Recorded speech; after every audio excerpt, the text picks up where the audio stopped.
3 a.m. hits different when the precinct lights are buzzing, that low dead tone that literally chews through my brain and drills right behind my eyes like a rusted screw.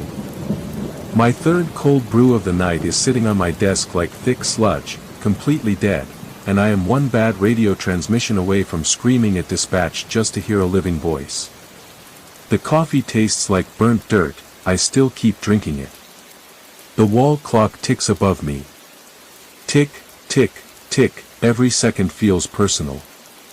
I rub my bloodshot eyes and stare at the empty lobby, 2 plastic chairs, 1 busted vending machine, a dead plant somebody forgot to throw away, rain tapping against the front glass. Then the heavy front door swings open. Squeak.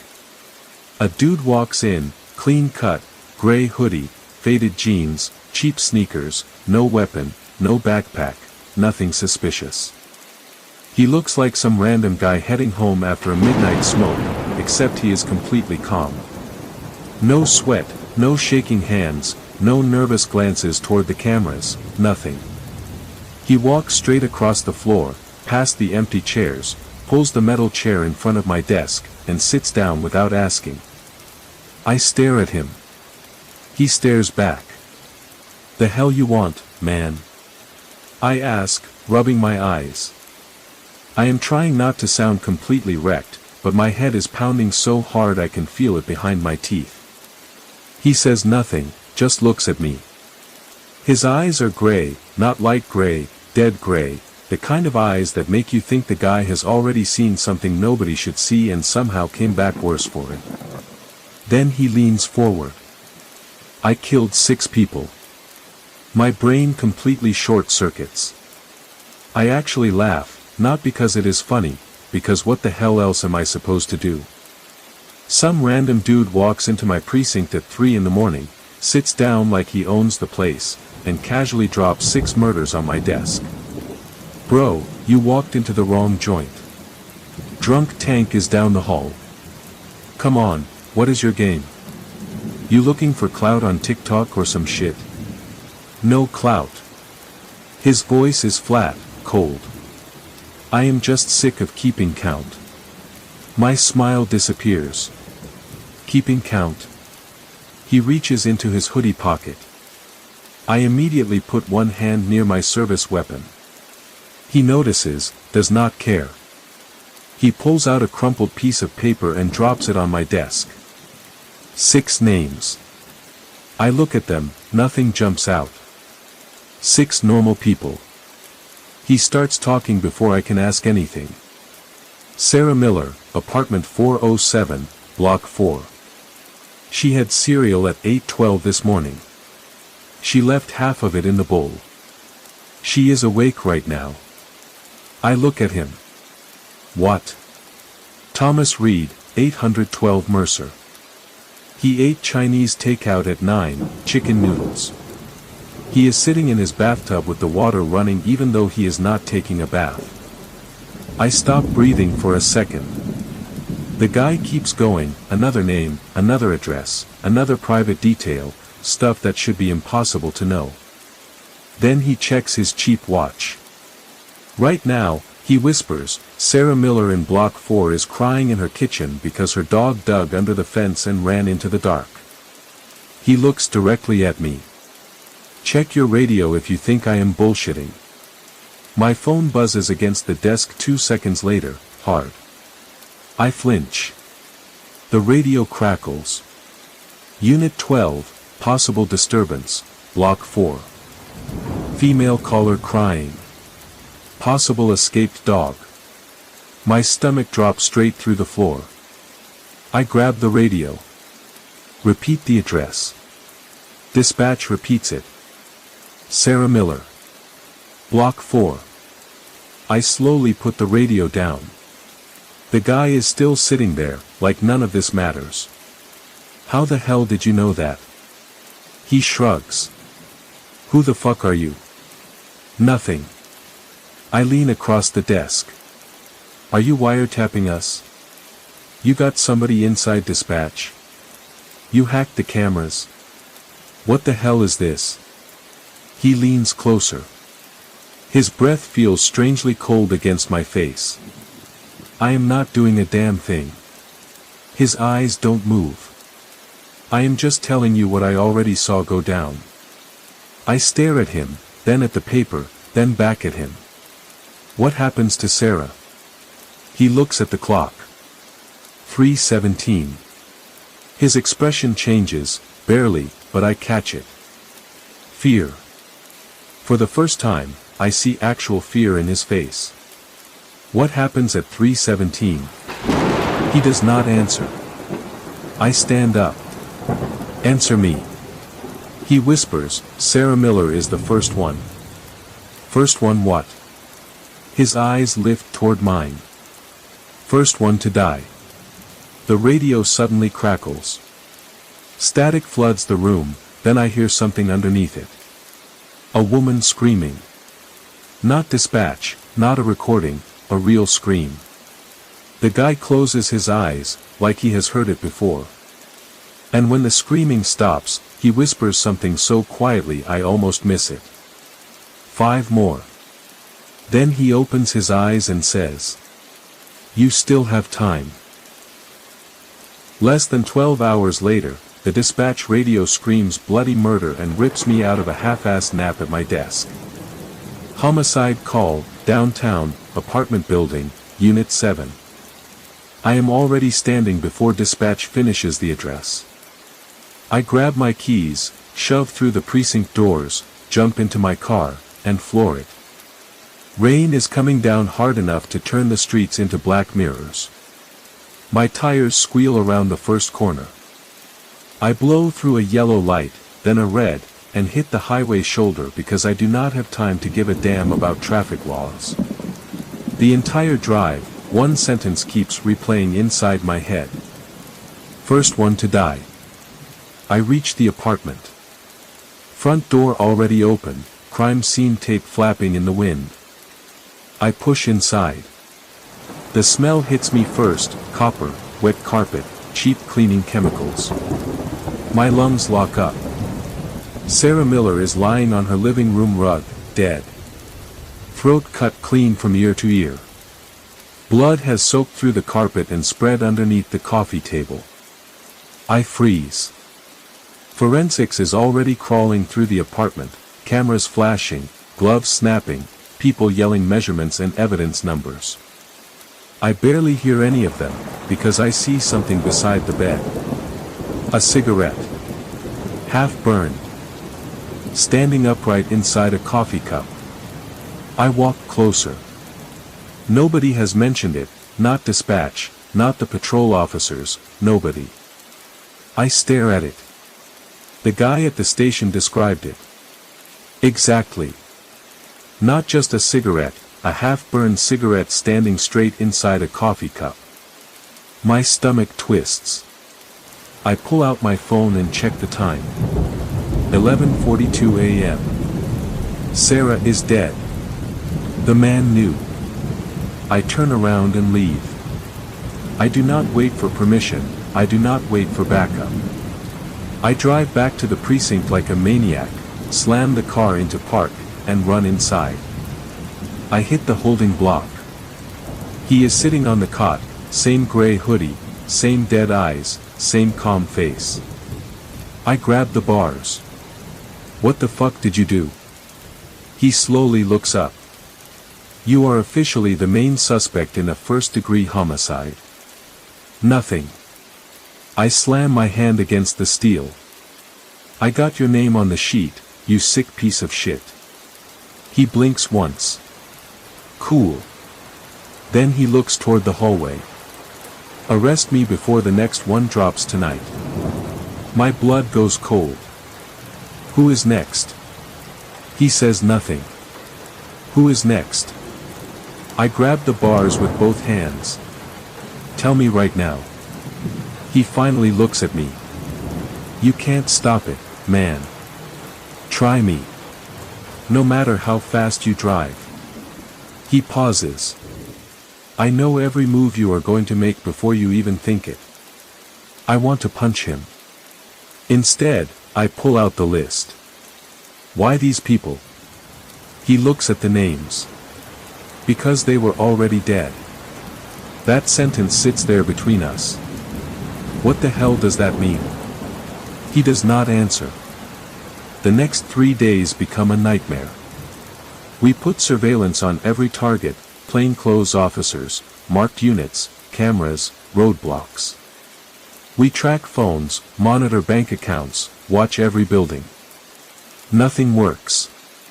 Every time we move a target, something changes.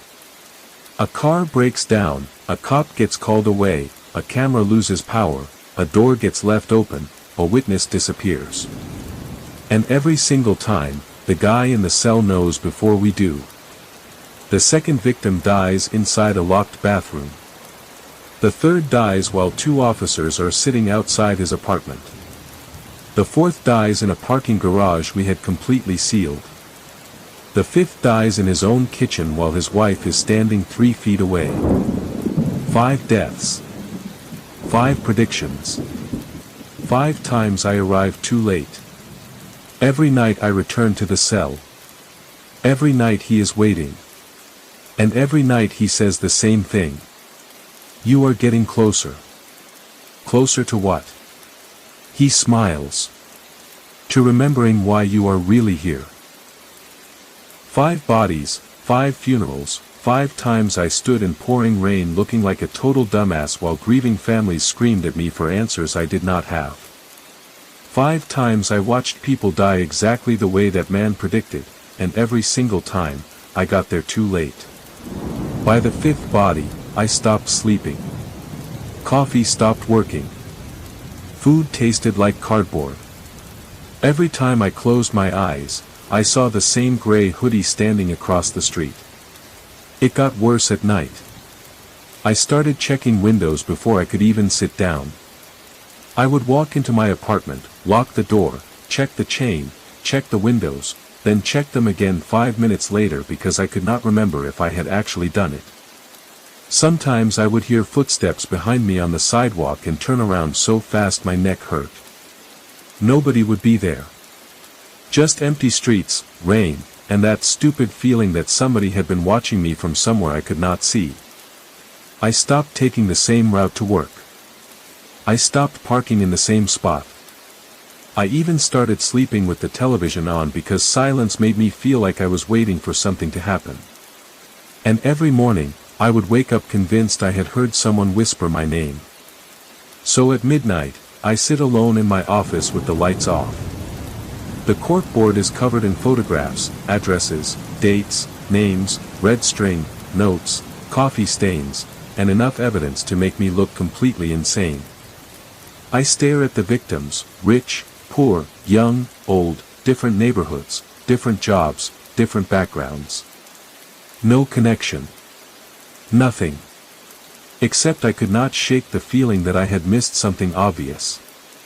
Something sitting right in front of me, staring back while I kept looking everywhere else. Then I pull up street camera footage from every murder scene, frame by frame, slower. I stop. My heart punches against my ribs. There he is. Gray hoodie, across the street, standing in the shadows. At the first murder. I rewind. There he is again. Second murder. Same place. Third, same guy. Fourth. Fifth. Every single time, he is there, not moving, not holding a phone, not watching the police, watching the victim. I zoom in. His face is impossible to see. I switch cameras. Nothing. I switch angles. Nothing. I start breathing through my mouth because suddenly the room feels too small. I look behind me even though I know nobody is there. The office door is closed, but I keep staring at it anyway, waiting for the handle to move. Then I notice something else. Every time he passes directly beneath a camera, the footage glitches, 3 seconds, exactly 3 seconds. Every time. I sit back. No. No way. I check the timestamp. Same glitch, same duration. My palms start sweating. He is not the killer. The thought hits me so hard I almost laugh. He is a warning system. But then why confess? Why say I killed 6 people? Why let us think he is responsible? I run downstairs. He is awake. He is always awake. I stand outside his cell. You knew I found the cameras. He looks at me. You were supposed to. Why? Because you finally started looking in the right direction. I pull the footage up on my phone. Who is that? He barely looks. You already know. That is you. He says nothing. I feel my stomach tighten.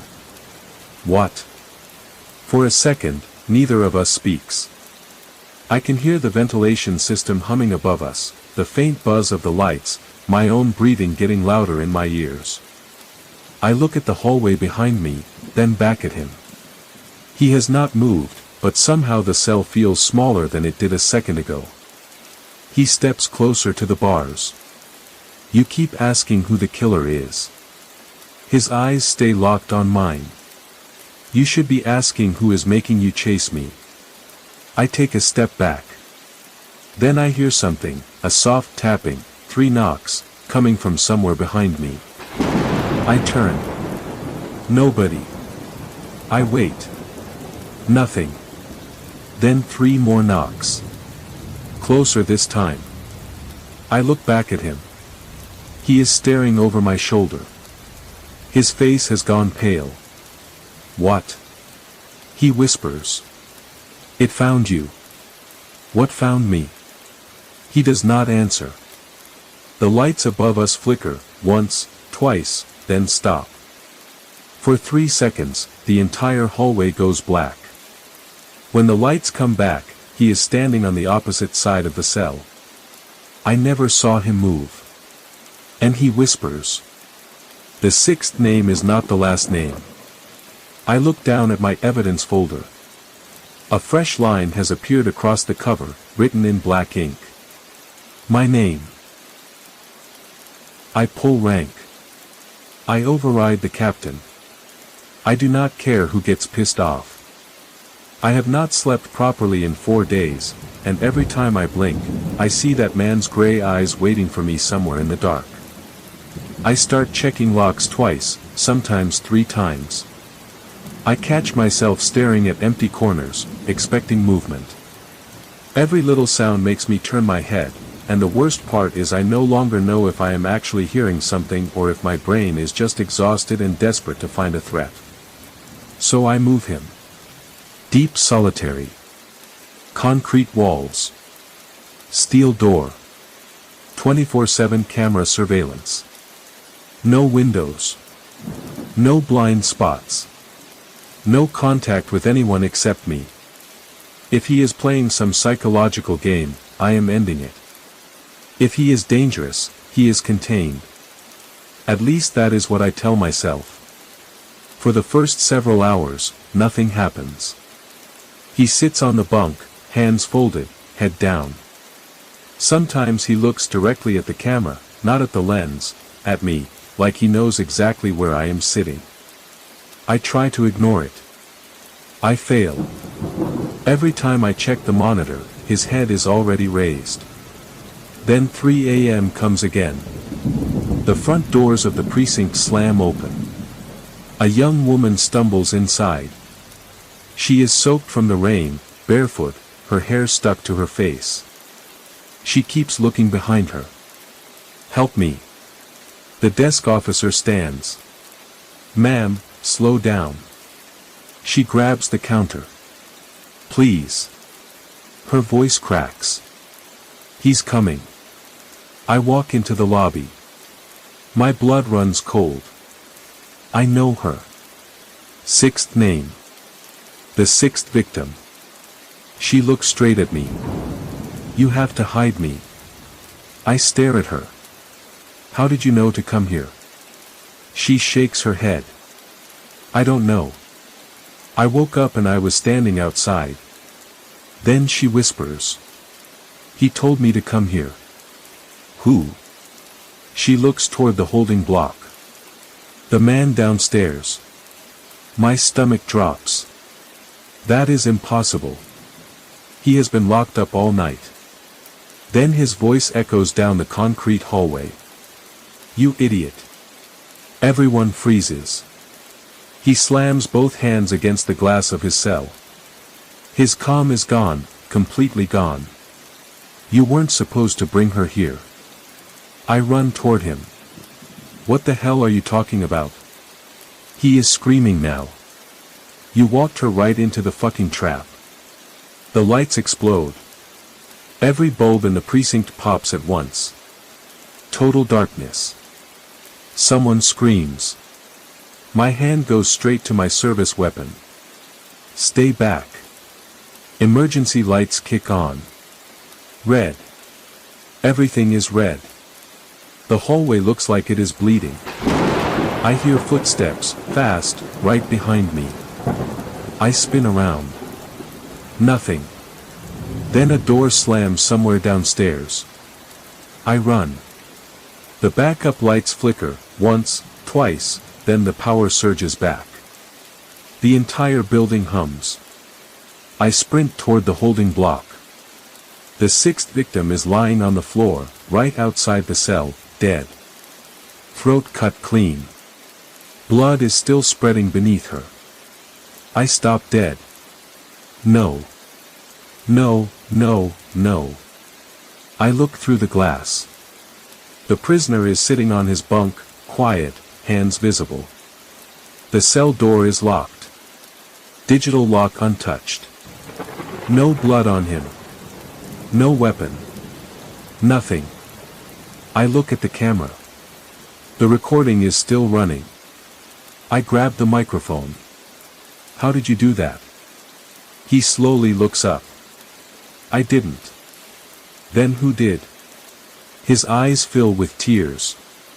You keep bringing people closer to it. I stare at him. What is it? He whispers. The thing you keep calling me. Then he looks toward the dead woman. She was never supposed to come inside. I look back at the body. And for 1 second, her eyes open. She looks directly at me. Her lips move. I hear nothing. For a moment, I cannot breathe. I am staring at her face, waiting for those eyes to close, but they stay locked on mine, wide and empty, like she is trying to tell me something my brain refuses to understand. Then the lights flicker again. When I look down, she is still dead. But there is one word scratched into the floor beside her hand. Run. I grab the master file binder with hands that will not stop shaking. The pages are covered in notes, photographs, reports, timestamps, autopsy records. 6 names. 6 deaths. 6 predictions. But now I see it. The names were never a hit list. They were a countdown. I flipped through everything again, the dates, the addresses, the surveillance reports, the witnesses. My eyes keep jumping from one page to another, looking for something I missed, something normal, something that can pull me back into reality. Then I find a page I swear was not there before. It is hidden behind a paperclip at the very back. One name. Mine. My full name. My badge number. My home address. And beside it, one word. Disappearance. Today's date. I check the clock. 12:41 a.m. Tonight. I almost dropped the file. No. I grab my gun and storm toward the holding block, my grip so tight around the handle that my fingers hurt. The hallway feels longer than it should. Every fluorescent light above me seems to buzz louder as I walk, and I keep expecting somebody to step out from the shadows. I kick the steel door. What the fuck is this? He slowly raises his head. He looks exhausted now, older, like something has been draining years out of him. His face looks thinner than it did hours ago, and for the first time, He looks like a man who has been awake for years instead of days. You finally saw it.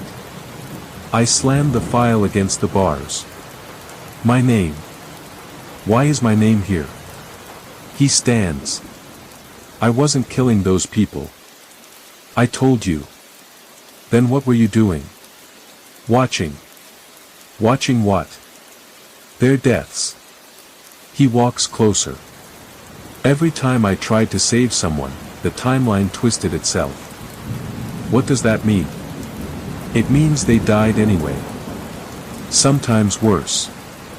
Sometimes faster. Sometimes someone else died instead. I stare at him, trying to process what he is saying, but my thoughts keep circling back to the page with my name on it. My hands start shaking again. So you started confessing. He nods. I started confessing to everything. Why? Because I needed a cop who would not believe me. Someone stubborn enough to keep digging. Someone stupid enough to chase the wrong man for long enough. My face goes cold. What glitch? He stops. Looks at me. The thing doing this needs someone alive. A host. Someone who can move around, talk to people, touch evidence, walk into places. My stomach turns. And it picked you. When? 6 days ago. I remember the first night, the precinct, the chair, the confession. I remember the way he looked at me, the way he knew things he could not possibly know, the way I believed every word because I needed an explanation. I shake my head. You were sitting right there. He looks confused. No. I was never sitting there. My breathing stops. What? He steps closer to the glass. I have been trying to tell you. You invented the man you needed to talk to. I stare at him. No. I saw you. I heard you. I touched the paper you gave me. He shakes his head. You saw what it wanted you to see. Then who killed them? He whispers. You did. I step backward. No. You don't remember. I don't. You will. His words hit harder than they should. I look down at my hands, suddenly wondering where I have been touching, what I have been moving, what I have been doing during the hours I cannot remember. He looks past me. His eyes widen. Not fear this time. Recognition. Then he whispers. It is already standing behind you. I turn around. Nothing. The hallway is empty. No footsteps. No shadow. Nothing. When I turn back, he is crying. Not because he is afraid of me. Because he feels sorry for me. You were never the detective investigating the case. He wipes his face. You were the case. My phone buzzes violently in my palm. I almost drop it. Automated security alert, basement evidence room, motion detected, sector 4. I stare at the screen. The precinct is supposed to be locked down. Nobody should be downstairs. I draw my service weapon and run, 2 flights of concrete stairs, my boots hammering against every step, my breathing getting rougher as I go. The basement door is half open. I push it with my shoulder. The lights flicker, on, off, on. The evidence room smells like dust, metal, old paper, and something else, something sharp, something like blood. I move toward the security station. The monitors are already running. I look at the first screen. And freeze. It is me. Walking through the evidence room. I am wearing my uniform, my badge, my gun, same face, same everything. The timestamp says 6 days ago. I watch myself open an evidence locker. I pull out a hunting knife.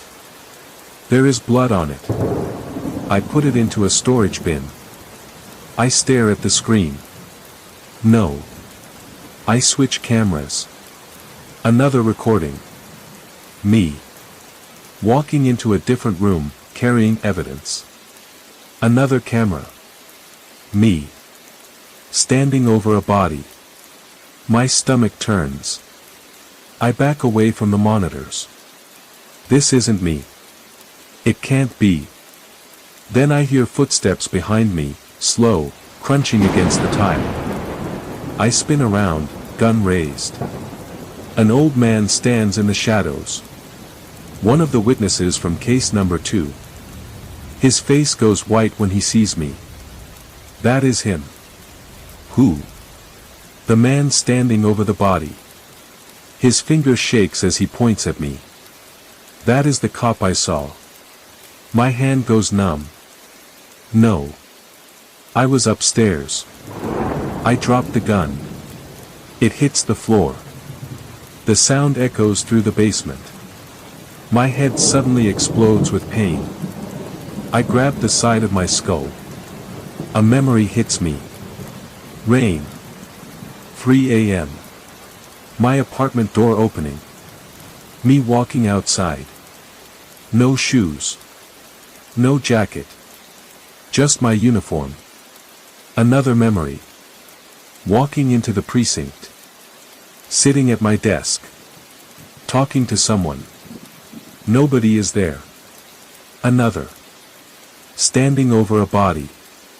My hands covered in blood. I scream. The old witness runs. I do not chase him. I cannot move. I slowly walk back upstairs, every step feeling like I am walking through deep water. The hallway seems longer now, the walls closing in around me, and every few seconds I glance behind me because I cannot shake the feeling that somebody is following at the exact distance I cannot see. The holding block is empty. The cell door is open. It swings slightly. Back. Forward. Back. Forward. I walk inside. Nothing. No hoodie. No paper. No prisoner. No dust on the bunk. Nothing. I stand there staring at the empty cell. Then I see the metal chair. The same chair from night 1. Still sitting across from my desk. I run back to the computer. My hands are shaking so badly I can barely type. I pull the raw security archives from 6 days ago. 3 a.m. Night 1. I hit play. The front doors open. I walk inside. Alone. I sit behind my desk. I look across at the empty chair. Then I start talking. Arguing. Yelling. I slam my hands against the desk. I point at the empty chair. I laugh. Then I start crying. But there is nobody there. No man. No gray hoodie. Nothing. For 6 days, I have been sitting alone, talking to empty air, investigating murders I committed, blaming a man who never existed. My breathing becomes shallow. I replay the footage. Again. And again. Every time, the chair is empty. Every time, I am alone. Yet I remember him sitting there. I remember his voice. I remember his eyes. I remember the paper. I remember being terrified of him. My memories feel real, but the footage says otherwise. And that is when something inside my head finally breaks. The monitor suddenly glitches. The audio changes. A voice comes through the speakers. His voice. The voice of the man in the gray hoodie. You finally remembered me. I slowly turn toward the empty chair. Something is sitting there now. I cannot see its face. Only the gray hoodie. My blood freezes. The thing leans forward. The same dead eyes stare into mine. Then it smiles. Not wide. Not dramatic. Just enough. And whispers. You were never chasing me. The monitor goes black. The room falls silent. Then my phone buzzes. One new message. One attachment. I open it. A photograph. It shows me sitting at my desk 6 days ago. Across from me is the empty chair. But this time, something is standing behind me. The message underneath contains only 7 words. You were the 6th name all along.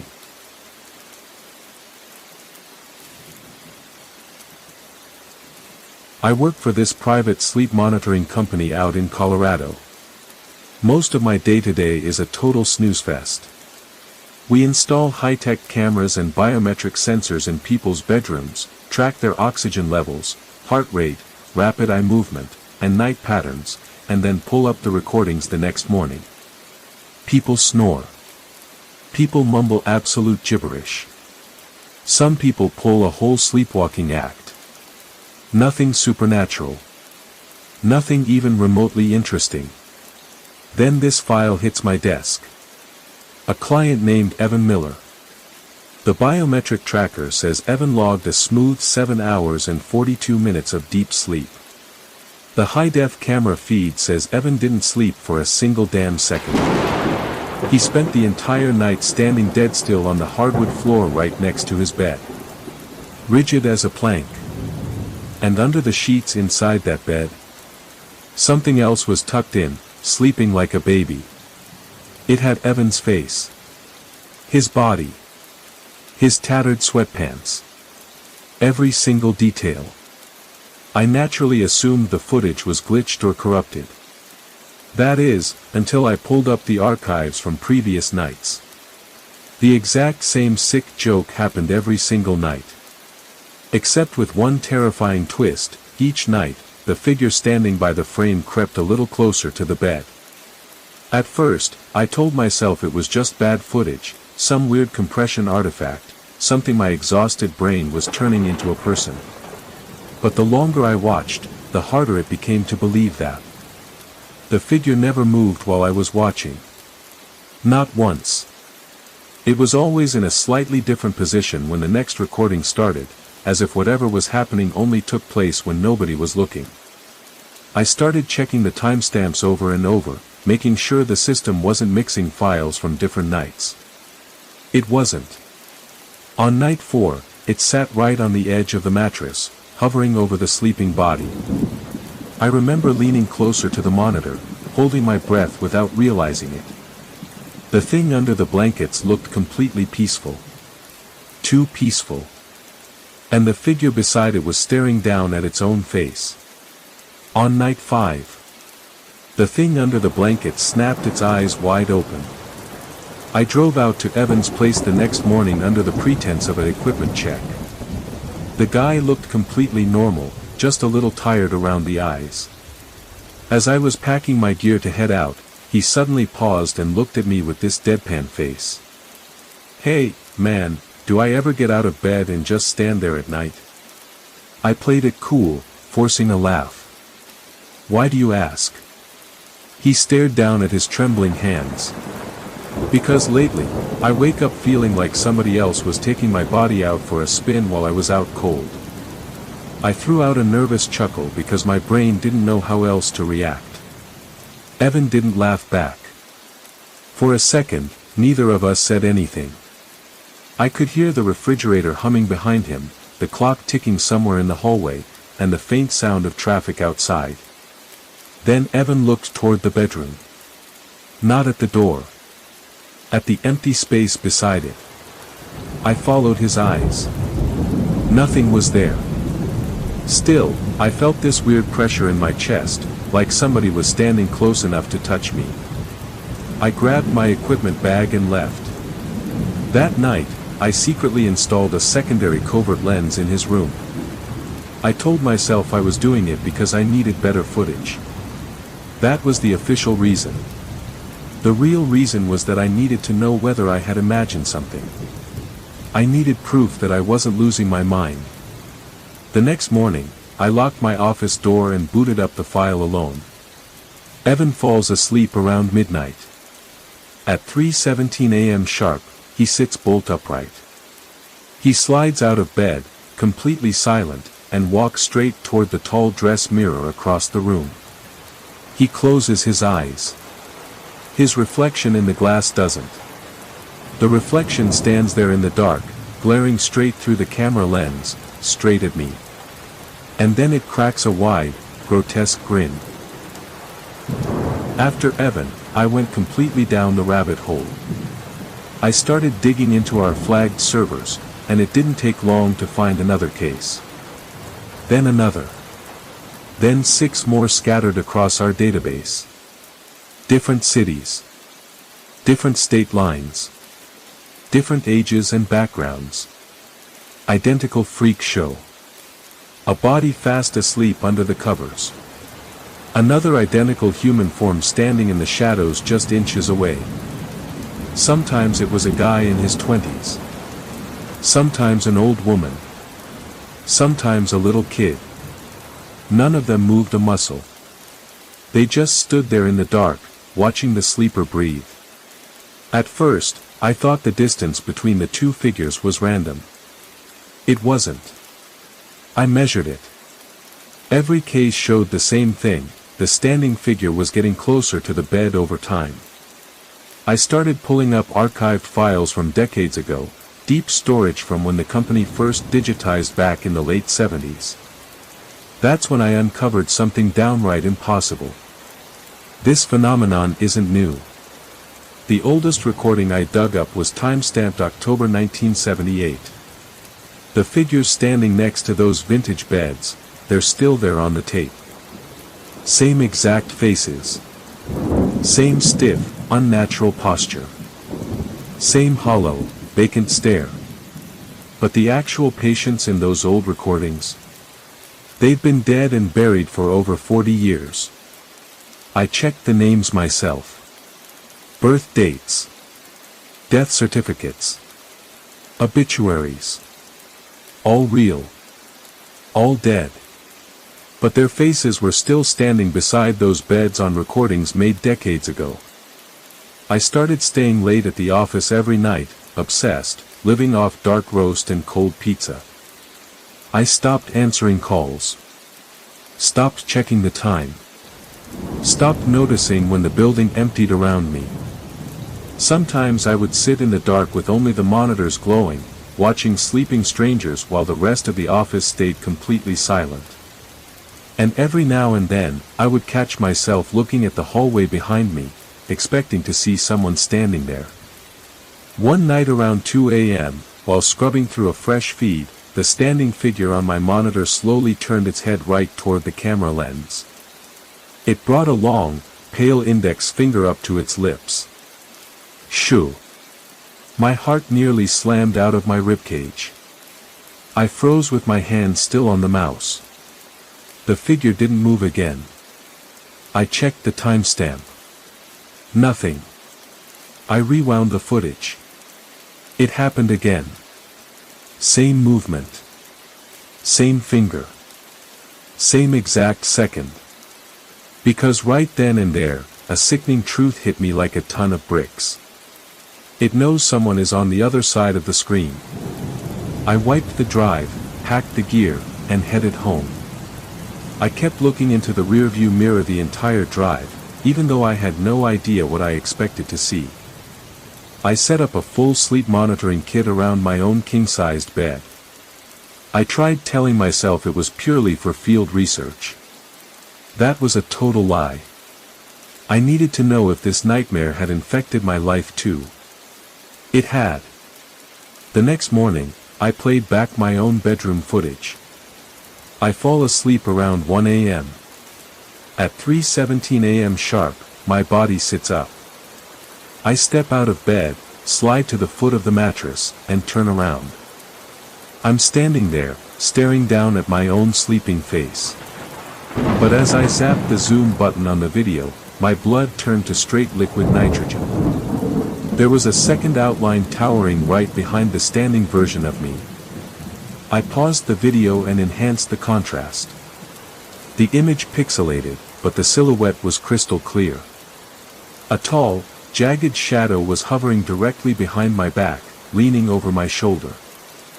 I stared at it for several seconds, refusing to breathe. Then I checked the footage from the previous night. Nothing. The night before that. Nothing. Every recording showed the same empty space behind my bed. And what made my stomach completely drop? That shadow wasn't in the room when I turned off the lamps and closed my eyes. It spawned out of thin air the second I drifted off. I completely stopped sleeping alone. I left every single overhead bulb blazing in the apartment. I kept the TV blasting mindless infomercials at full volume. Eventually, when my nerves were shredded to bits, I practically begged my buddy Marcus to crash on my couch for a few days. He thought I was having a textbook psychotic break. Maybe I was. I started checking the apartment every night before we went to bed: closets, bathroom, kitchen, behind doors, even the stupid little spaces between furniture where nobody could possibly hide. I knew how ridiculous it looked, but knowing something was impossible did not make my body stop reacting to it. Every time the TV screen went dark between commercials, I saw my reflection for half a second and expected another face to be standing behind me. Sometimes I would hear the floor creak from the hallway. Marcus would look at me. I would look at him. Neither of us would say anything. Around 3:17 a.m., Marcus violently shakes me awake. He's standing over the couch, his face completely drained of color, shaking like a leaf. "Bro, you were not alone in this room," he stammered, his voice raspy with panic. I sat up, adrenaline surging through my veins. "What are you talking about?" He pointed a trembling finger toward the worn leather armchair in the corner of the living room. "There was a guy sitting right there, staring at you while you were out." I whipped my head around. The chair was completely empty. "What did he look like, Marcus?" I yelled. Marcus swallowed hard, his eyes wide as saucers. "He looked like you, man. It was literally you." I stared at the chair. Then at Marcus. Then back at the chair. For some reason, I could not make myself walk over to it. Needless to say, neither of us slept a wink the rest of the night. First thing the next morning, I broke into the deep vault at the office and began tearing through ancient physical case logs. Deep in the back rows, I hit gold, the handwritten journals of Dr. Walter Hayes, one of the original sleep study pioneers from the late 1960s.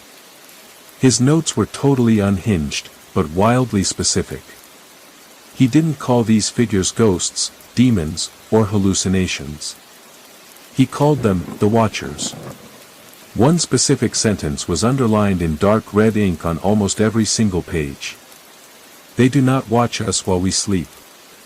I kept flipping pages, my eyes racing down the yellowed paper. The final entries were practically illegible scribbles from a man losing his mind.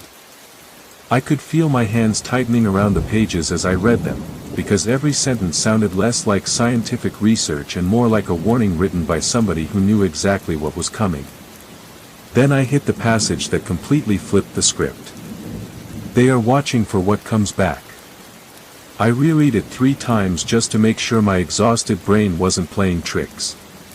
Dr. Hayes had formulated a wild theory: sleep isn't just a biological reset button for the brain. It's an exodus. When we go under, something essential leaves the vessel. Not quite the body, not quite the soul, something deeper. A coarse slice of human consciousness drifts into a realm we aren't wired to remember when we wake up. And sometimes, something malicious tries to hitch a ride back in our place. The Watchers aren't standing over our beds to hurt us. They're sentries. They're standing guard, watching the body, waiting to see what crawls back inside when the eyes open. I slammed the leather binder shut, my breathing shallow. For several seconds, I just sat there staring at the cover, listening to the silence around me. The office suddenly felt wrong, too empty, too still. I could not stop thinking about Marcus standing over me at 3:17, pointing at that chair. Then another chilling reality hit me. Every single watcher I had logged on video was standing over someone who was fast asleep. Never over someone who was awake. Until Marcus saw one sitting in my armchair, staring directly at me while I was wide open. That was the night I declared absolute war on sleep. I chugged energy drinks like water, chain-smoked on the porch, and took shifts around the clock. I had live feeds running on 4 different monitors in my office, tracking every angle of my apartment and the lab. But the human body always wins that fight eventually. 3 days in, complete exhaustion caught up with me. I blacked out right at my desk, head slumping onto the wood. I woke up less than 60 seconds later to a cold breeze on the back of my neck. Someone was sitting in the office chair right next to mine. I couldn't make out a face in the dim glow of the screens, just a dark, heavy human silhouette. It was close enough that I could literally feel the chill of its breath against my ear. I didn't move. I didn't even blink. For a few seconds, I sat there staring straight ahead, trying to convince myself that exhaustion had finally broken something inside my head. Then it leaned in and whispered in a dry, raspy tone. "You're not supposed to be awake yet, man." I recoiled so hard I flipped my swivel chair backward onto the floor. I scrambled to my feet, throwing wild punches into the dark. The chair beside my desk was dead empty. Panic surging, I lunged for the security console to replay the last 2 minutes of footage. The video feed shows me dead asleep at my desk. Then, at precisely 3:17 a.m., my body snaps awake on screen. I stand up, walk right up to the lens, and stare directly into the glass with a blank, lifeless expression. Except, I wasn't asleep anymore. I was standing right there in real life, staring at the screen watching the tape. I checked the timestamp on the digital clock in the corner of the monitor. 3:17 and 4 seconds a.m. The footage wasn't a recording from minutes ago. It was broadcasting live right now. I slowly turned my head toward the office door. Empty hallway. I looked back at the monitor. My face was still staring into the camera. But on the screen, I suddenly smiled. I wasn't smiling in the room. My actual face was completely frozen. I leaned closer to the monitor, trying to understand what I was seeing, and the figure on the screen leaned closer too. Same movement. Same timing. Like it was copying me. Then it stopped. I stopped. Neither of us moved. And then I felt a cold, heavy presence standing less than an inch behind my spine. I heard soft, rhythmic breathing hovering over my shoulder. I froze solid. A gravelly voice whispered right into my ear canal. "Don't turn around." I didn't ask questions. I didn't look back.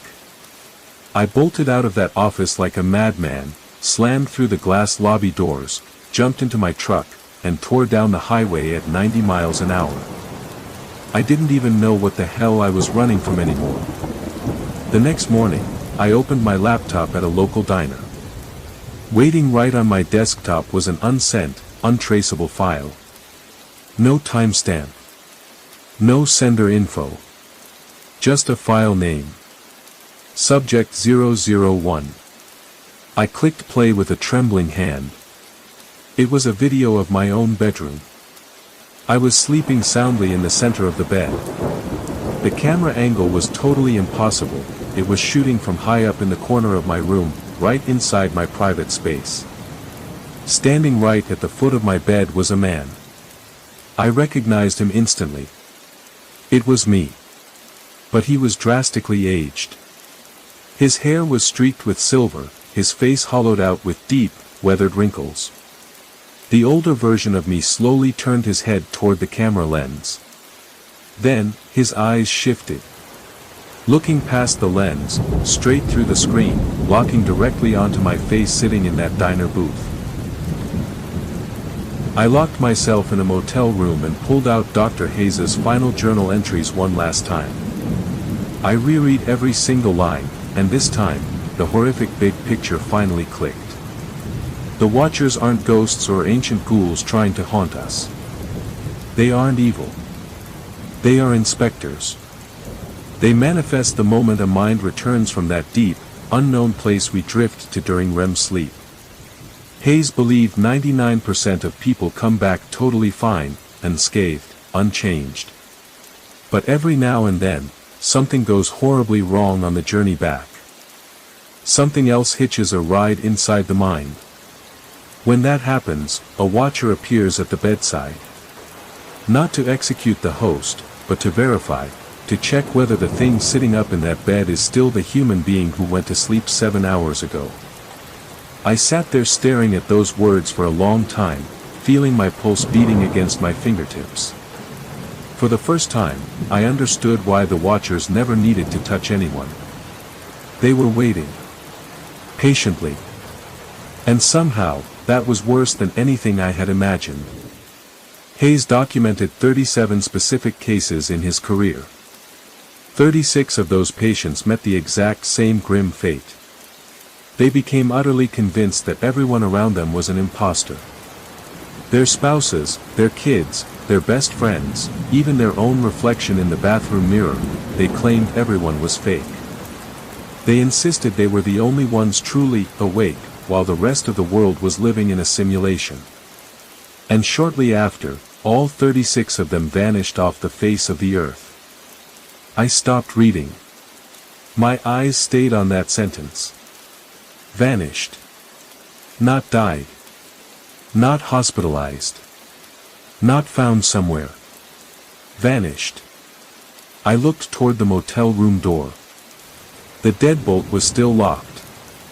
The chain was still attached. The curtains were closed. Nobody could get inside. At least, that was what I kept telling myself. Case number 37 was Dr. Hayes himself. His final journal entry contained just 7 handwritten words before his files abruptly ended. I don't know which one of us woke. I read the sentence again. Then again. My skin started crawling. Because suddenly I couldn't remember what Hayes looked like. I knew his name. I knew his handwriting. I knew his research. But when I tried to picture his face, my mind gave me nothing. Just an empty space. Sitting on that cheap motel bed, the dark truth finally hit me like a physical blow. The reason Watchers never attack is simple: they don't have to. They just stand there, patiently waiting for us to make the fatal mistake ourselves. I looked at the motel room mirror. For a few seconds, I stared at my own reflection. Then I slowly raised my right hand. The reflection raised its hand with me. I lowered it. It lowered it too. Everything looked normal. And somehow, that terrified me more. I packed my bag, drove back home, and locked every deadbolt on the door. I yanked every camera out of the walls and smashed them to pieces on the floorboards. I sat on the edge of my mattress, staring at the sunrise, determined to hold out forever. I kept telling myself I would not sleep. Not tonight, not ever. But human endurance has a hard limit. My eyelids grew ridiculously heavy, my head drooped, and my conscious mind finally snapped off into the dark. And right as I slipped under, a smooth, familiar voice whispered from the corner of the room. Finally. My eyes snapped open. Broad daylight. Bright morning sun was pouring through the blinds, painting gold streaks across the hardwood floor. Everything felt completely normal. No dark figures standing in the corners. No whispers. No creepy reflections in the glass. I stayed completely still for several seconds, staring at the ceiling, waiting for something to happen. Nothing did. I could hear birds outside. A car passed somewhere down the street. The refrigerator hummed in the kitchen. Normal sounds. Safe sounds. But my body didn't believe any of them. I got out of bed, threw on a clean shirt, brewed a fresh pot of coffee, and stepped outside. Cars were humming down the street. Neighbors were walking their dogs. Kids were laughing at the bus stop. Everything felt totally ordinary. In fact, it felt too ordinary. Unnaturally perfect. I stood beside my truck for a moment, looking down the street. Everyone moved normally. Everyone looked normal. And yet I couldn't stop wondering how many of them had gone to sleep last night, or what had come back when they woke up. I drove down to the office. My desktop computer was already powered on, glowing in the quiet room. I stopped in the doorway. I knew I had shut it down. I was certain of it. A single file was waiting right in the middle of the display. Sleep study, unknown subject. I moved the mouse and clicked open the file. It was my bedroom. I was lying fast asleep in the middle of the mattress, chest rising and falling softly. I watched myself breathe for a minute. Nothing out of the ordinary. Then the digital clock on the nightstand hit 3:17 a.m. My body sits up in the tape. I swing my legs over the side, stand up. And a second figure steps out of the closet shadows to stand beside the bed. I recognize the face instantly. It was me. The older, silver-haired version from the diner video. The old man turned toward the camera lens, locked eyes with the screen, and cracked a slow, triumphant smile. He raised a single finger to his pale lips. Shoo. I backed away from the desk, my heart hammering against my ribs like a trapped bird. My hands were shaking so badly I nearly knocked over the coffee beside the keyboard. Suddenly, a voice echoed from the pitch-black hallway directly behind my chair. "Don't wake him, man." My breath hitched. I couldn't force my head to turn around. Every muscle in my body locked up. The voice continued, closer now, leaning right over my shoulder. "You already did." The computer screen abruptly flickered and died, going pitch black. A single line of green system text flashed across the dark monitor. "Subject asleep." A second line popped up right underneath it. "Do not wake him." I stared at the black glass of the monitor, my chest heaved sobbing in silent terror. I wanted to run. I wanted to scream. But some part of me was terrified that making a sound would somehow wake whatever was sleeping on the other side of that screen. And that's when I noticed my reflection in the dark screen. In real life, I was standing up in the middle of the office. But my reflection inside the glass monitor wasn't standing. It was sitting slumped over in the office chair, fast asleep. I stared at it. It didn't move.